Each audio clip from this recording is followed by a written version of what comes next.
अपनी फिल्म में एक गाने में दी थी, देश के लाडलों का लहू गंगा जल से भी ये पाक है, काम आए तो है काम की वरना ये जिंदगी खाक है। देखो कैसे लिपटे हुए हैं ये तिरंगे में लिपटे बदन, मेरे महबूब मेरे वतन तुझ पे कुर्बान है जाने वाला। इसके साथ ही मैं आखिरी शब्द आपसे यही कहूंगा, let's be proud of Atharva foundation, let's be proud of Atharva foundation. This foundation will lay the foundation of patriotic feeling not only on the borders but in the rest of the country, and ये patriotic feeling जो हमारी चारों ओर जो फैलेगी वो हमारे देश में एक अद्भुत शक्ति प्रदान करेगी। जय हिंद, जय हिंद, जय हिंद। के लोकप्रिय विधायक सुनील राणे जी, अथर्व फाउंडेशन के उपाध्यक्षा वर्षा सुनील राणे जी, मुंबई भारतीय जनता पार्टी के अध्यक्ष विधायक आशीष शेलार जी, चारकोप के हमारे लोकप्रिय विधायक योगेश सागर जी, मंच पर उपस्थित सभी हमारे जाबाज देश के रक्षक, हम सबके रक्षा करने वाले जाबाजों को मैं नमन करने के लिए यहाँ पर आया हूँ और इस कार्यक्रम के आयोजक सुनील राणे जी का अभिनंदन करने के लिए आया हूँ,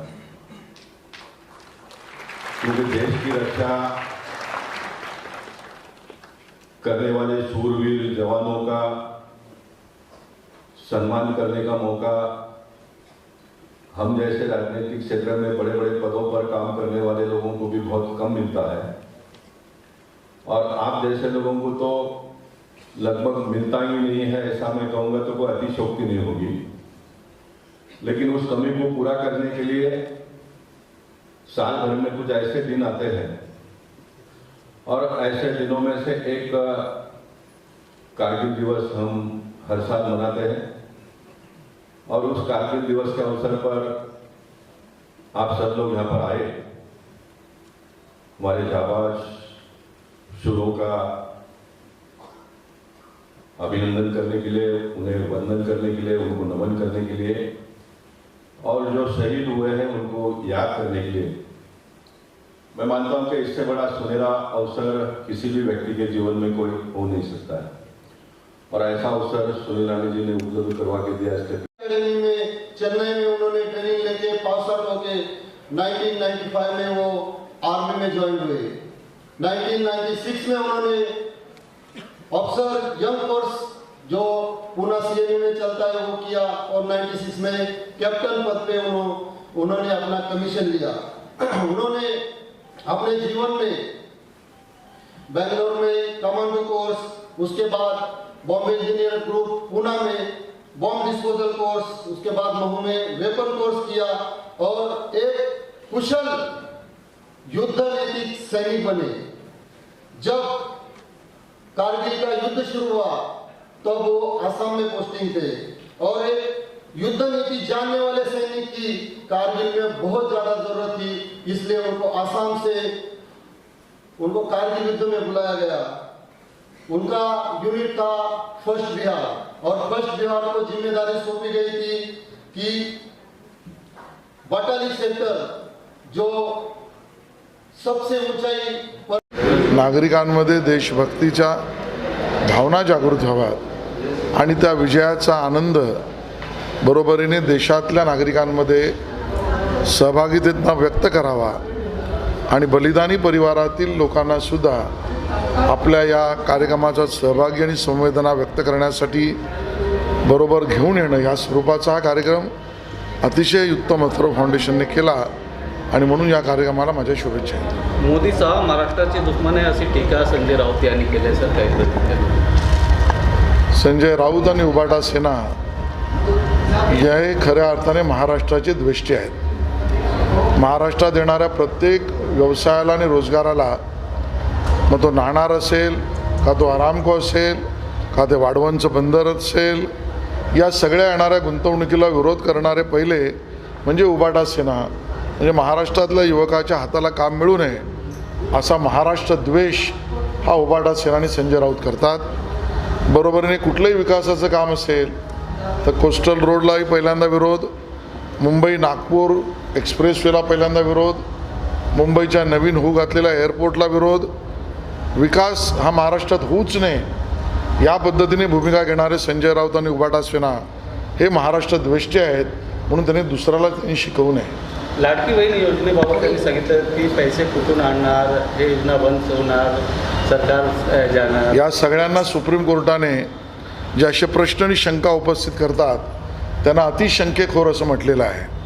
व्हीव्हीपॅटच्या संदर्भामध्ये जे न्यायालयामध्ये सुप्रीम कोर्टात दावा चालू होता त्यावेळेला देशाला या अतिशंकेखोरांपासून सावधान राहिलं पाहिजे हे सुप्रीम कोर्टाने म्हटलेलं आहे. तोच आणि तेच शब्द हे उबाटा सेना आणि संजय राऊत यांना लागू होतात. लाडली बहीण योजनेमध्ये माझ्या माता भगिनींना मदत मिळते तर यांच्या पोटात दुखायला लागलेलं आहे.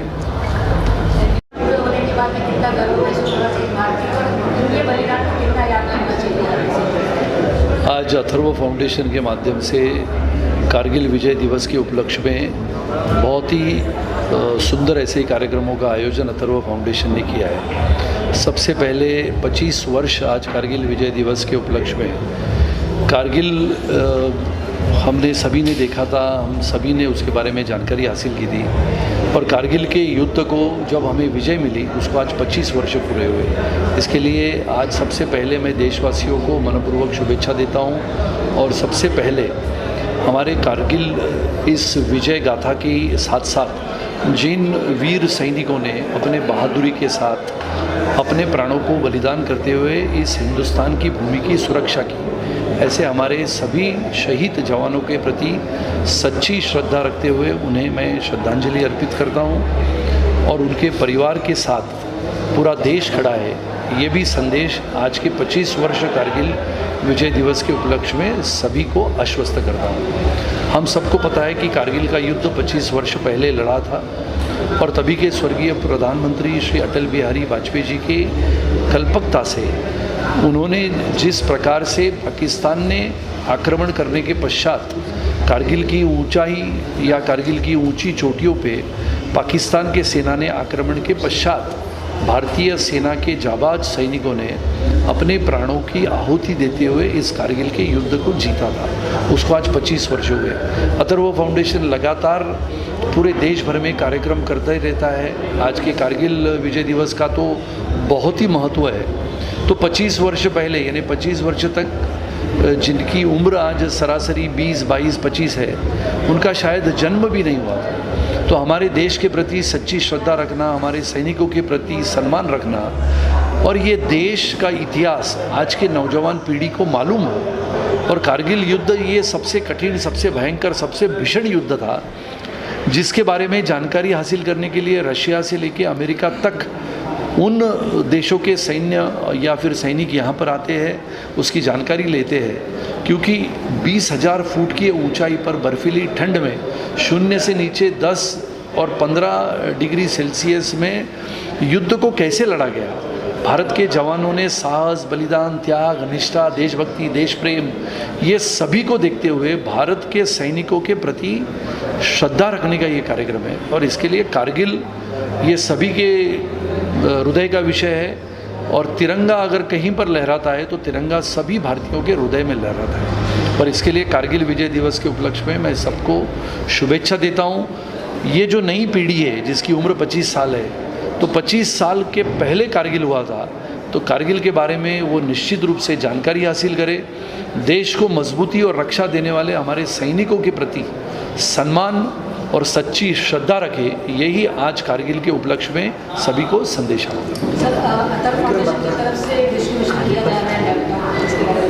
अथर्व फाउंडेशन तो लगातार पिछले 16 वर्षों से हमारे शहीदों के परिवार के लिए बहुत सारा काम करता है। हमारे देश भर में शहीद सैनिकों की बेटियों को आधुनिकता से पढ़ाने के लिए पूरे देश भर में लैपटॉप का वितरण किया जाता है। मैं स्वयं बहुत सारे राज्यों में जाके आया हूँ, उत्तर प्रदेश से लेके जम्मू कश्मीर तक करीबन 10-12 राज्यों में तो मैं स्वयं गया हूँ। खाइयों में, पहाड़ियों पर छोटी छोटी बेटियाँ जिनके पिताजी ने अपने इस देश की भूमि को सुरक्षित रखने के लिए अपने प्राणों की आहुति दी, उसके घर में जाना, उसकी छोटी बेटी को मिलना, उसको आगे पढ़ाने के लिए मदद करना, ये हमारा कर्तव्य है। वैसे ही अथर्व फाउंडेशन लगातार विशेष रूप से उत्तरी पूर्व राज्यों में, जहाँ पर विशेष रूप से कहा जाए तो मेघालय, मणिपुर, मिज़ोरम, अरुणाचल, आसाम, त्रिपुरा, नागालैंड, सिक्किम, ऐसे 7 राज्यों में हमने करीबन 5 एम्बुलेंसेस पहले ही दी है। पर आज दोपहर को 4 बजे सम्माननीय राज्यपाल महोदय श्री रमेश जी बैस, इनके हाथों से और हमारे उप मुख्यमंत्री श्री देवेंद्र जी की उपस्थिति में 3 राज्यों के लिए, यानी मेघालय, मिज़ोरम और त्रिपुरा, इन 3 राज्यों के पूर्व सैनिक और उनके परिवार के लिए उनके सेहत के और आरोग्य की रक्षा करने के लिए कभी भी अस्पताल जाना पड़े तो इसके लिए 3 एम्बुलेंसेस का वितरण आज राज्यपाल महोदय के हाथों से किया जाएगा। यानी उत्तरी पूर्व के 8 राज्यों में, मणिपुर, मेघालय, मिज़ोरम से लेते हुए अरुणाचल, आसाम से लेके सिक्किम तक और नागालैंड, ये सभी राज्यों में अथर्व फाउंडेशन की एम्बुलेंसेस वहाँ पर दी गई है। आने वाले समय में हिमाचल प्रदेश, उत्तराखंड और महाराष्ट्र, विशेष रूप से जहाँ पर दूर इलाके में महाराष्ट्र के भी जहाँ पर सैनिक रहते हैं, उनको भी सहायता हो, इसके लिए एम्बुलेंसेस का वितरण होगा।